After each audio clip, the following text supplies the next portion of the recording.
constitutional term in strict accordance with the FKF constitution. Biwi la simanzi limetanda katika ulingo wa michezo haswa raga kutokana na kifo cha aliyekuwa kocha wa timu ya taifa ya raga kinadada ya Lionesses Felix Ade Oloo. Shirikisho la raga nchini lilithibitisha kifo chake siku ya Jumanne kupitia mtandao wa Facebook, kimtaja kama kocha na mlezi aliyechangia pakubwa kukuza mchezo huo nchini. Maarufu kama mwalimu, Oloo alipanda kutoka kuwa mchezaji wa Nakuru RFC hadi kuiongoza Lionesses kufuzu kwa mashindano ya Olimpiki ya Tokyo ya mwaka 2020.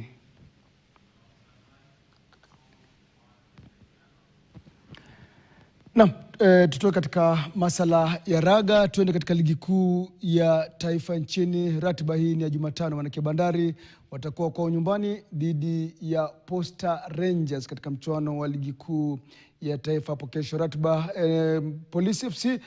Police FC ndio mabingwa washikilizi, ndio mabingwa watetezi wa ligi kuu ya taifa nchini, watakuwa na kibarua dhidi ya Murang'a Seal. Kwa hivyo ni mchuano ambao unasubiriwa kwa hamu na hamumu.